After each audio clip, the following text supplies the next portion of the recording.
Welcome to FF time show. இன்னைக்கு சினிமால என்ன அப்டேட்ஸ் தான் வந்திருக்கு அப்படின்றத ஒவ்வொன்றா பார்க்கலாம். ஃபர்ஸ்ட் அப்டேட் என்ன அப்படின்னா, சுழல் இந்த வெப் சீரிஸை பத்தி நம்ம வந்து சொல்லி தான் தெரியணும்னு இல்லை. ஏன்னா பல மொழிகளில் ரிலீஸ் ஆகி மக்கள் கிட்ட அதிகமான கவனத்தை ஈர்த்த ஒரு வெப் சீரிஸ் தான் சுழல்.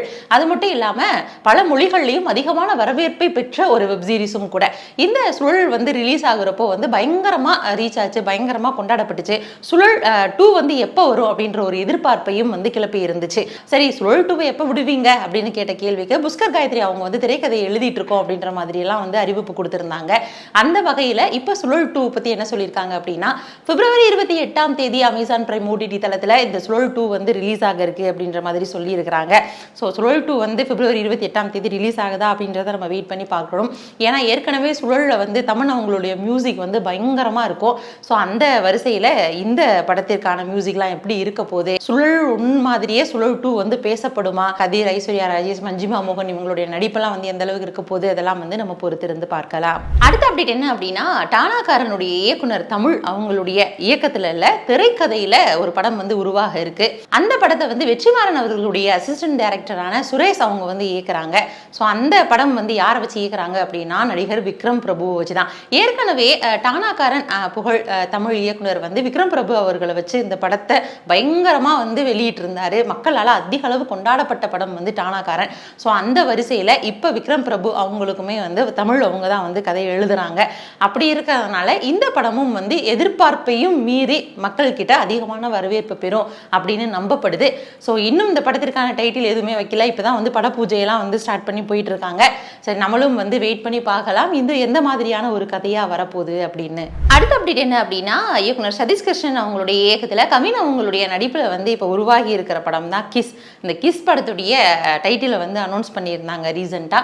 அது மட்டும் இல்லாமல் இந்த கிஸ் அந்த படத்துடைய இமேஜ் வந்து பார்க்கும்போதே நமக்கு வந்து கொஞ்சம் டிஃப்ரெண்ட்டாக இருக்கும். பின்னாடி எல்லாம் வந்து எல்லாம் கிஸ் பண்ணிட்டு இருக்கிற மாதிரி இருப்பாங்க. கவின் வந்து கண்ணை வந்து கட்டுற மாதிரியான ஒரு சீன்ஸ்லாம் இருக்கும். அது மட்டும் இல்லாமல் இந்த படத்துடைய பெயரே வந்து கொஞ்சம் சர்ச்சையாகக்கூடிய வாய்ப்பு இருக்குது அப்படின்ற மாதிரி தான் சொல்லப்படுது. ஏன் அப்படின்னா, கிஸ் சார்ந்த சில விஷயங்களுக்கே வந்து அந்த அளவிற்கு வந்து ஒரு எதிர்ப்பு வரும். இந்த கிஸ் படத்தை மையமாக வச்சு இந்த படத்தை எடுக்கிறாங்க அப்படின்னா அதில் கண்டிப்பாக வந்து முத்த காட்சிகள்லாம் இருக்கிறதுக்கான எதிர்பார்ப்பெல்லாம் இருக்குது. ஸோ அந்த படம் வந்து சர்ச்சையாகுமா அப்படின்றத பொறுத்திருந்து தான் பார்க்கணும்.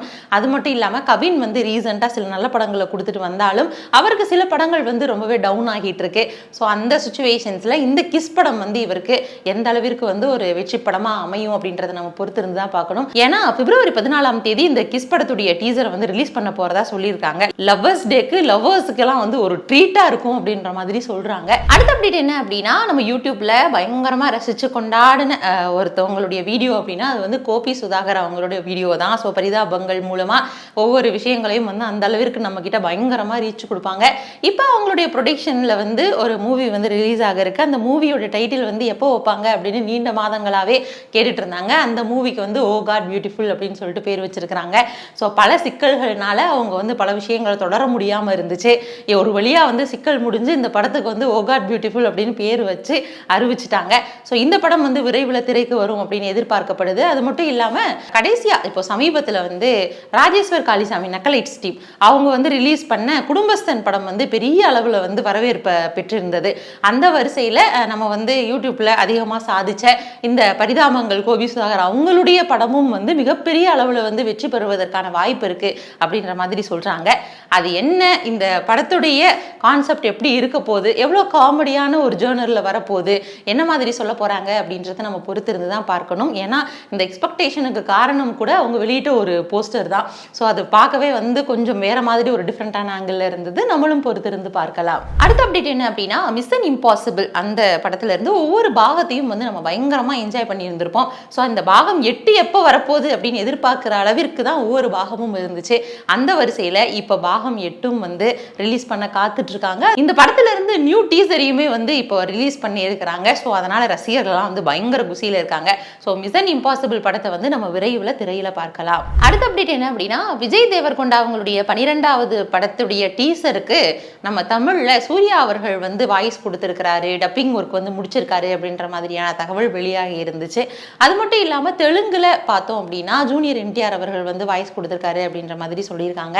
ஸோ இந்த டீசரில் வந்து சூர்யா அவங்களுடைய வாய்ஸ் எப்படி இருக்குது அப்படின்றத நம்ம பொறுத்திருந்து பார்க்கலாம். எந்த மாதிரியான டீசர் வந்து ரிலீஸ் ஆக போகுது, விஜய் தேவர்கொண்டா அவங்களுடைய படம் என்ன மாதிரியான கதைக்களத்தில் வரப்போகுது, அதையெல்லாம் வந்து நம்ம பொறுத்திருந்து பார்க்கலாம்.